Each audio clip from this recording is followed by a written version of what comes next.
खबर आ रही है जामिया मिलिया इस्लामिया में पुलिस कार्रवाई के मामले में दिल्ली हाईकोर्ट अर्जी समाअत करने को तैयार है। अर्जी में हकायक का पता लगाने के लिए कमेटी बनाने की दरखास्त की गई है। अर्जी पर आपको बता दें कि कल सुनवाई होगी।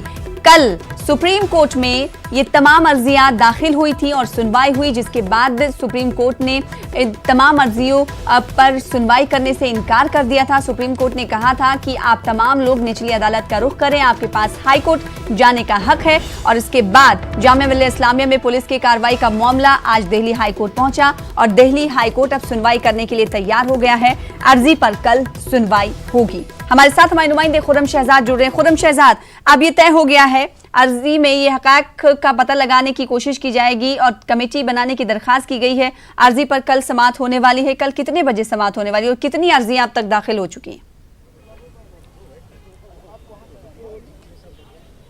देखिए, कितने बजे समाअत होगी ये कल शाम तक लिस्ट हो जाएगा, सीधे तौर पर बात यह है। लेकिन बड़ी खबर यही है कि जिस तरह से जामिया मिलिया इस्लामिया में पुलिस का कहर जो है वो तलबा पर टूट पड़ा था, उसको लेकर के कल सुप्रीम कोर्ट में सुनवाई हुई, जिस पर सुप्रीम कोर्ट ने किसी भी तरह की मुदाखलत करने से इनकार कर दिया था। उससे पहले सुप्रीम कोर्ट ने यह कहा था, जब परसों सुनवाई हुई थी, कि जिस तरह से तशद्दुद के हालात हैं उसमें हम कैसे सुनवाई कर सकते हैं। तो कल हालात नॉर्मल हो गए थे, अमन हो गया था। लेकिन उसके बाद सुप्रीम कोर्ट ने कहा कि आपको पहले एक प्रोसीजर के तहत पहले हाईकोर्ट जाना चाहिए, निचली अदालत जाना चाहिए। तो निचली अदालत लोग हाईकोर्ट चले गए थे।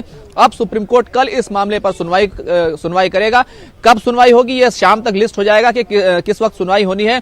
लेकिन बड़ी बात यही है कि इस मामले में जो मांग की गई है वो सीधे तौर पर यही है कि एक फैक्ट फाइंडिंग कमेटी जो है वो बनाई जाए, जिसमें यह तय किया जाए कि दिल्ली पुलिस कैंपस में कैसे दाखिल हुई और उसने इजाजत क्यों नहीं ली थी वाइस चांसलर से। इस सिलसिले में एक एफआईआर दर्ज भी कराई गई है जामिया नगर पुलिस स्टेशन में।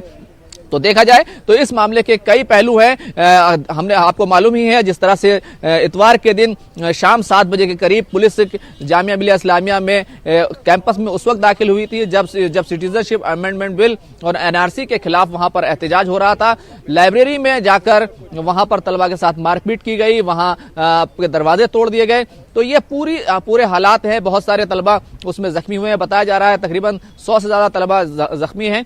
कल जामिया मिलिया इस्लामिया के प्रॉक्टर ने साफ कर दिया था कि यह कहना गलत है कि यूनिवर्सिटी की तरफ से इजाजत दी गई थी। हालांकि इस मामले में कांग्रेस के एक लीडर के खिलाफ भी एफआईआर दर्ज की गई है। तो ये पूरा मामला है। अब इस मामले में कल देखना होगा कि हाईकोर्ट इस मामले को कैसे डील करता है, क्योंकि सीधे तौर पर मुतालबा यही है कि दिल्ली पुलिस की ये कार्रवाई गैर कानूनी थी। इस मामले में जांच होनी चाहिए। अब सुप्रीम कोर्ट को तय करना है कि वो क्या कोई टीम बनाता है या क्या कोई एसआईटी कायम करने का हुक्म देता है या फिर कोई जुडिशियल इंक्वायरी टाइप का कोई फैसला सादिर करता है। तो ये देखने वाली बात होगी। सीधे तौर पर यही है, कल माफ कीजिएगा हाईकोर्ट में इस मामले को लेकर सुनवाई होने वाली है जी। और इस पर सभी की निगाहें टिकी होंगी। अब देखना ये होगा कि दिल्ली हाईकोर्ट क्या कुछ इस हवाले से फैसला सुनाता है, क्या कुछ तबसरे देता है और क्या अर्जी में हकायक का पता लगाने के लिए क्या कोई फैक्ट फाइंडिंग कमेटी बनाई जाती है या फिर, क्योंकि इस अर्जी में इन तमाम चीज़ों का मुतालबा किया गया है। बेहद शुक्रिया खुर्रम शहजाद हमारे साथ जुड़ने के लिए। फिलहाल आगे बढ़ लेते हैं। हैदराबाद यूनिवर्सिटी कैंपस में बीती शब मशल जुलूस निकाला गया। मुजाहिरीन शहरियत कानून को वापस लेने का मुतालबा कर रहे थे। वो पूरे मुल्क में एनआरसी के निफाज की तजवीज़ को भी मुस्तरद करते हैं। मुजाहिरीन ने दिल्ली, अलीगढ़, उत्तर प्रदेश समेत दिगर रियासतों में तालीमी इदारों में पुलिस की कार्रवाई की मजम्मत की और पुलिस के खिलाफ कार्रवाई का मुतालबा किया।